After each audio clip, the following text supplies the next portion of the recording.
बिस्मिल्लाहिर्रहमानिर्रहीम। अस्सलाम वालेकुम। ये आपका अपना डिजिटल प्लेटफॉर्म है। मैं तारिक मतीन हूँ। वल्लाहु खैरुल माकिरीन। अल्लाह सबसे बेहतर तदबीर फरमाने वाला है, वही बचाएगा मेरे देश को बलाओं से जो बारिश में शजर से घोंसला गिरने नहीं देता, क्योंकि उसकी तदबीर तमाम तदाबीर की इमाम है। बहुत इंपॉर्टेंट खबरें क्विकली शुरू करते। सबसे पहले मैं आपको बताऊं, जनरल कमर जावेद बाजवा साबिक आर्मी चीफ, उनके समधी साबिर हमीद, उनका उर्फ़े आम में नाम मिट्ठू पड़ा हुआ है, साबिर हमीद मिट्ठू साहब, उनके खिलाफ FIA का एक और नोटिस जो है वो मंजर आम पर आ गया है। और इस नोटिस के मुताबिक अब 4 जुलाई की तारीख को साबिर हमीद को बुलाया गया है। ये जो नोटिफिकेशन मैं आपको दिखा रहा हूँ, ये नोटिस है FIA की जानिब से तलबी का साबिर हमीद के खिलाफ। अच्छा, मैंने आपको पहले भी बताया था, इन पर इल्ज़ाम ये कि इन्होंने ज़मीनें बेची हैं, उनमें खुर्द-बुर्द के मामलात हैं, मनी लॉन्ड्रिंग के मामलात हैं, इस तरह के इल्ज़ामात हैं। मैंने आपको पहले भी बताया था कि मेरी इस मामले पर बात हुई, मुख्तलिफ लोगों से बात हुई। जैसे PMLN के एक साहब हैं, वो ये कहते हैं ये जो ज़ुबैर साहब ने कहा, अब इसके बाद देखें आप, और ये जो हम कह रहे थे कि बाजवा ने नून लीग के साथ भी क्या किया है, तो ये देखें, ये तो हमने कर दिया। मैंने कहा ये आप लोगों ने किया है, सोच लीजिए, क्योंकि आपका तो अपना वज़ीर दाखिला भी नहीं है। तो वो हंस पड़े इस बात पर और चुप हो गए, कह लेंगे नहीं लेकिन हमारी भी तो कुछ रेट है। मैंने कहा ठीक है। पाकिस्तान तहरीक इंसाफ वाले जो हैं वो ये कहते हैं कि ठीक है, इस्टेब्लिशमेंट, ये पुरानी इस्टेब्लिशमेंट, मौजूदा इस्टेब्लिशमेंट, आपस में रिफ्ट, ताल्लुकात और कुछ करने की कोशिश, लेकिन सोर्सेज ये बताते हैं कि इसके नतीजे में भी पहले भी ये हुआ था कि साबिर हमीद साहब जो हैं वो गए थे, उन्होंने मुतमईन कर दिया था। वो कहते हैं इसके नतीजे में भी मुतमईन करने जैसी खबर आ सकती है। बहरहाल कोई भी शख्स हो, कितना भी ताकतवर क्यों ना हो, उसके खिलाफ कानून हरकत में आए और अगर उसके पास अपनी बेगुनाही के सबूत हैं तो वो सबूत दे, वरना इस मुल्क में ताकतवरों के खिलाफ कार्रवाई होते हुए हमने देखी नहीं है, होनी चाहिए। अब की बार जो नोटिस है उसमें लिखा हुआ है refer to the previous call up notice dated 24/6/2024, तो 24 तारीख को बुलाया था, under which you were bound under section 160 of CRPC to appear in person before the undersigned, the compliance of which you deliberately avoided। लेकिन आपने नजरअंदाज कर दिया पिछला नोटिस। तो अब की बार आपको यह हुक्म दिया जाता है कि 4 जुलाई 11:30 बजे FIA anti money laundering circle office, Temple Road, Lahore पर without fail along with complete record information sought wide supra mentioned notice dated 24/6/2024। तो आपको पहले भी बुलाया था, आप नहीं आए, अब फिर आपको बुला रहे हैं, आपको पेश होना है। तो साबिर हमीद साहब पेश नहीं हुए। वैसे किसी और के खिलाफ होता है तो दरवाज़ा तोड़ो, दरवाज़ा तोड़ के कुछ ना कुछ करके बंदा लेकर जाओ, चाहे दरवाजे से क्रिक क्रिक क्ड़ैं की आवाज़ क्यों ना आ जाए, लेकिन बंदा लेकर जाओ। यहाँ साबिर हमीद साहब हैं तो पहले नोटिस पर नहीं आए थे, अब की बार जो है वो उनको फिर कहा गया है कि आप पेश हो जाइए, पेश होना चाहिए। कानून का एहतराम सबको करना चाहिए, तो ये होना चाहिए। मैंने कहा ये अहम तरीन खबर है, जनरल बाजवा साहब के समधी हैं, उनके हवाले से आपके सामने ज़रूर रखनी चाहिए। दूसरा, हमारे सामने बड़ी ज़बरदस्त खबर आई, हमारी जो अरकान असम्बली हैं जिन्हें आवाम का दर्द होना चाहिए, एंड आई बिलीव कि है, बेहतरीन होना चाहिए, उनकी तनख्वाहों में मुराआत में इजाफा कर दिया गया है। जो उनकी नेट टेक होम पे है उसमें भी इजाफा हो गया है, क्योंकि बजट आया है तो सरकारी मुलाजमीन की तनख्वाहों में इजाफा हुआ है। और इसके साथ साथ उनकी जो मुराद हैं, जो TADA है, उसमें भी इजाफा कर दिया गया है। पहले ये पर किलोमीटर 10 रुपये था, अब ये पर किलोमीटर 25 रुपये हो गया है। इनका TADA, इनकी तनख्वाहों वगैरह में भी इजाफा हो गया है। और हमने इससे पहले, ये इजाफा हुआ किसके कहने पर है, ये बड़ा इंपॉर्टेंट है। ये इजाफा हुआ है पाकिस्तान पीपल्स पार्टी के कहने पर। अली मोहम्मद खान साहब कौमी असेंबली में तकरीर कर रहे थे, उन्होंने कहा नहीं चाहिए हमें ये इजाफा। मैं पाकिस्तान तहरीक इंसाफ के तमाम लोगों की जानिब से कहता हूँ ये इजाफा हमें नहीं चाहिए, इनको चाहिए, इनको दे दें। ये मंजूर कर लिया गया है, बजट भी मंजूर हो गया है, बजट मंजूर हो गया है और जून ख़त्म हो रहा है, जुलाई से हम बजट के करिश्मे देखेंगे और हमारे सामने आएगा कि महंगाई कहाँ जाती है, डॉलर कहाँ जाता है, और उसके बाद पेट्रोल की कीमत कहाँ जाती है, बिजली की कीमत कहाँ जाती है। वो लोग जो अब तक सड़कों पर नहीं आए वो सड़कों पर आते हैं या नहीं आते, हमारे सामने आएगा। लेकिन आप देखिए कि कल बड़ी तारीफें होनी थी अक्से बेनज़ीर भुट्टो, मोहतरमा आसिफा भुट्टो जरदारी साहिबा की, कि उन्होंने तनख्वाह ना लेने का, अलाउंसेस ना लेने का फैसला किया है। अब पाकिस्तान पीपल्स पार्टी सब की तनख्वाहें, बिलावल भुट्टो की, आसफा भुट्टो की, बाकी तमाम की तनख्वाहें बढ़ा चुकी है। आसिफ अली जरदारी साहब ऐवान सदर में बराजमान हैं, उनके ऐवान सदर के बजट में भी 1.11 अरब रुपए, 1 अरब 11 करोड़ रुपए इसका इजाफा हो चुका है। और ये हो गया। इसके साथ पाकिस्तान पीपल्स पार्टी ने एक काम और किया। पाकिस्तान पीपल्स पार्टी के गवर्नर खैबर पख्तूनख्वा हैं फैसल करीम कुंडी साहब। तो गवर्नर साहब ने एक नोटिफिकेशन जारी किया है। उस नोटिफिकेशन के मुताबिक जो उनका घर है, उस घर को अब ऑफिशियल रेजिडेंस डिक्लेयर कर दिया गया है। और उसमें लिखा होता है, जैसे उसकी लैंग्वेज होती है, has been pleased to announce. तो बसद खुशी वो ये ऐलान करते हैं कि ये ऑफिशियल रेजिडेंस है। इस ऑफिशियल रेजिडेंस के जो खर्चे हैं, अखराजात हैं, नोटिफिकेशन में ये भी लिखा हुआ है कि वो अब सरकारी खजाने से अदा किए जाएंगे। इसकी लाइन है, expenditure regarding maintenance and administration will be met out of sanctioned budget of governor house Peshawar. तो जो गवर्नर हाउस पेशावर का बजट है, वहां से ये पे किए जाएंगे। फैसल करीम कुंडी साहब के घर का बिल आया, ये बिल मैं आपको दिखा रहा हूं, 21,46,000 का, 21,46,000 का।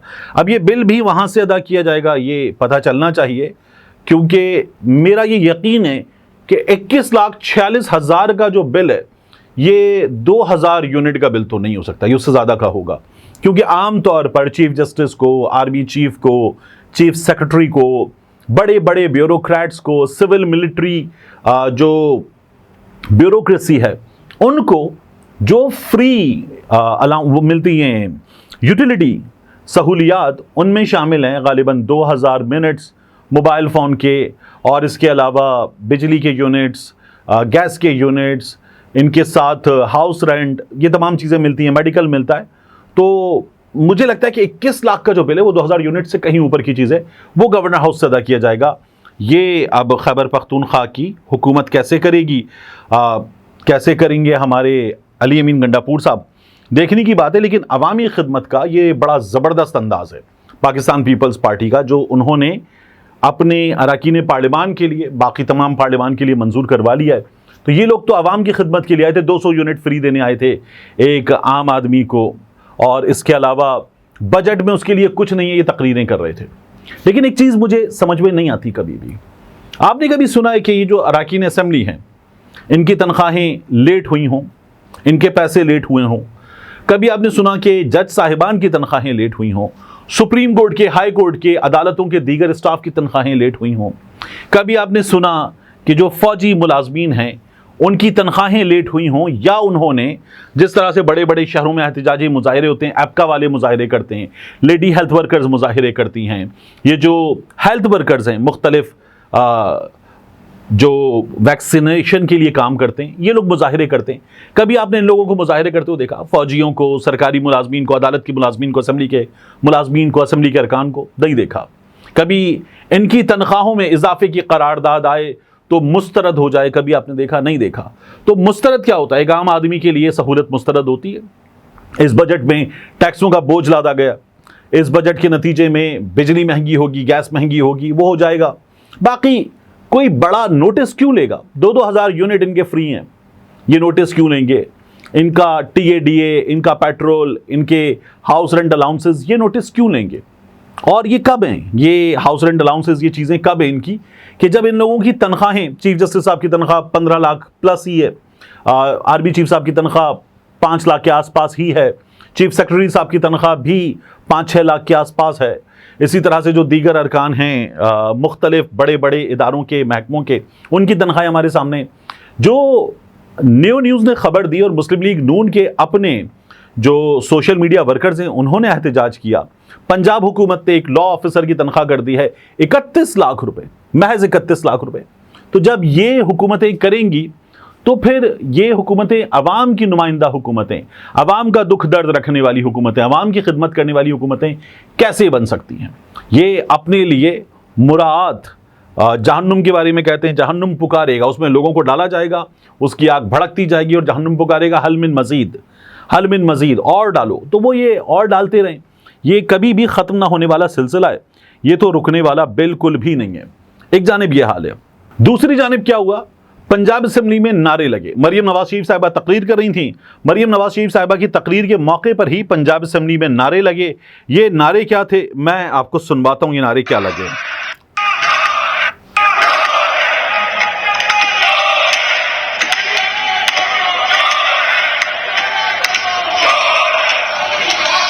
तो ये मरियम नवाज शरीफ साहिबा के खिलाफ, उनके खानदान के लोगों के खिलाफ नारे लगे, बस कर दो, बंद हो जाओ। तो ये नारे लगे उनके खिलाफ। और ये नारे लगाने पर फिर मलिक मोहम्मद अहमद खान साहब ने 11 अरकान की रुकनीत मुअत्तल कर दी कि अरकान असेंबली के खिलाफ नाजेबा नारेबाजी की गई, उनकी फैमिलीज़ के खिलाफ नाजेबा नारेबाजी की गई। ये वो नाजेबा नारेबाजी है जो मरियम नवाज शरीफ साहिबा के खिलाफ की गई, पंजाब असेंबली में हुई। इसके नतीजे में क्या हुआ, जो कायदे हिज़्ब इख्तिलाफ हैं उनको जो हासिल सरकारी मुराद हैं, अब ये सरकारी मुराद मरियम नवाज शरीफ साहिबा नहीं देती, ये नून लीग नहीं देती, ये स्पीकर साहब नहीं देते, ये सरकारी मुराद हैं। इनमें उनकी गाड़ी भी है, उनका दफ्तर भी है, उनको दिया गया स्टाफ भी है, वो वापस ले लिया गया। और वापस लेते हुए फिर हुआ ये कि हमने देखा, उन्होंने तकरीर की, उन्होंने बताया कि स्टाफ मेरे पास आया, उसने कहा जनाब क्या हुक्म है। मैंने कहा जी आप सरकारी मुलाजिम हैं, आपको कह दिया गया आप जाइए। और उन्होंने कहा कि मेरी गाड़ी, मेरा दफ्तर आप ले लें, ताले लगा दें, लेकिन ये तरीक़ा नहीं है। तो मरियम नवाज शरीफ साहिबा जो हैं उन्होंने ऐवान में खड़े होकर बार बार ये बताया कि वो ऐवान के इस साइड की भी वज़ीर आला हैं, इस साइड की भी वज़ीर आला हैं। लेकिन जो रवैया हम देख रहे हैं वो तकरीर हो, उनके खिलाफ नारेबाजी हो, तो फिर उसके बाद ये होता है कि ये सब कुछ हुआ है। कौमी असम्बली में हमने देखा मुस्लिम लीग नून के लोगों को इमरान खान साहब की मरहूमा वालदा, इमरान खान साहब के मरहूम वालिद, उनके बारे में गालम गलोच तक की गई। और जाहिर है कि किसी की रुकनीत मुअत्तल नहीं हुई। हमने तब देखा कि किसी की मुराद ख़त्म नहीं की गई, किसी को सज़ा का निशाना नहीं बनाया गया, लेकिन यहाँ ये किया गया मरियम नवाज शरीफ साहिबा की जानिब से। और ये असेंबली में खड़े होकर की गई नारेबाजी थी, एहतजाज था, ये बर्दाश्त करना चाहिए था।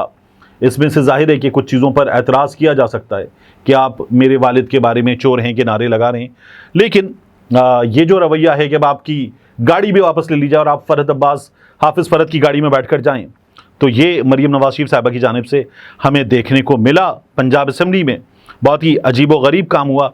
आखिर में पाकिस्तान तहरीक इंसाफ वाले जलसा करना चाहते हैं इस्लामाबाद में, तो उसके लिए अदालत ने कहा कि डीसी इस्लामाबाद के साथ बैठ के तय करें, जलसा कर लें। फिर हमारे सामने खबर आई कि पेशावर मोड़ पर जो गालिबन तरनौल का मकाम है, तरनौल चौक पेशावर रोड, यहाँ पर जलसे की इजाज़त दे दी गई। तो अब आमिर मुगल साहब ने उन्हीं डीसी इस्लामाबाद जो हैं उनके खिलाफ अदालत में तौहीन अदालत की दरख्वास्त की तैयारी कर ली है। 6 जुलाई की शाम तय हुई, हफ्ते का दिन, तरनौल चौक पेशावर रोड पर जलसा, और डीसी के साथ उन्होंने इत्तेफाक किया। लेकिन डीसी साहब ने उसके बाद एनओसी जारी नहीं किया। अदालत ने कहा था बैठ जाएं, बैठ गए, उसके बाद एनओसी जारी नहीं किया। तो अब आमिर मुगल साहब कहते हैं कि मुझे डीसी इस्लामाबाद की नीयत ख़राब लगती है, एनओसी जारी नहीं कर रहे।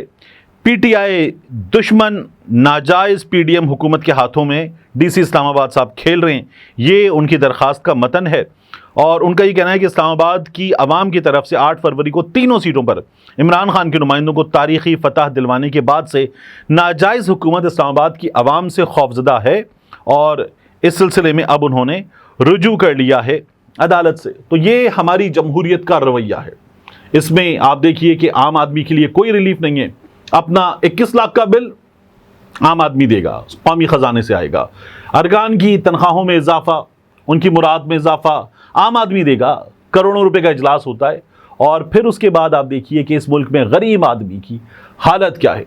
बेनज़ीर इनकम सपोर्ट प्रोग्राम में कुछ लोग कवर होते हैं, लेकिन आप करोड़ों को देखें, वो जिस तरह से पल पल जीते पल पल मरते हैं। उसी मुल्क के ऐवान की हालत देखिए आप, उसी मुल्क की सुप्रीम कोर्ट की हालत देखिए आप।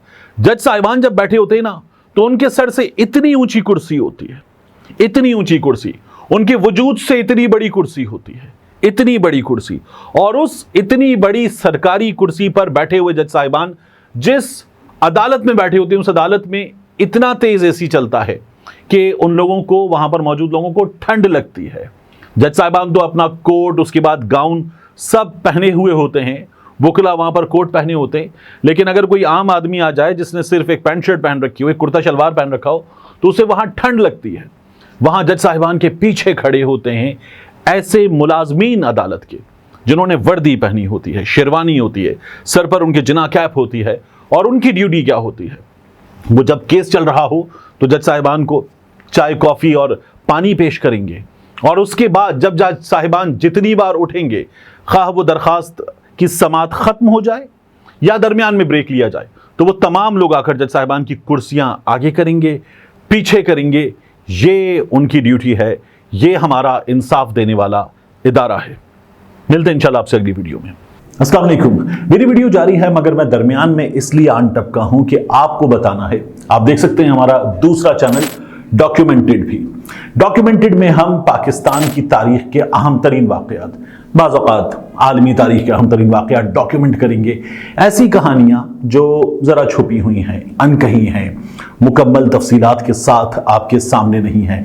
ऐसी कहानियाँ जिन्हें सुनकर आप दांतों तले उंगलियां दबा लें कि क्या ऐसा भी हो सकता है। उन वाक़यात को हम कर रहे हैं डॉक्यूमेंटेड।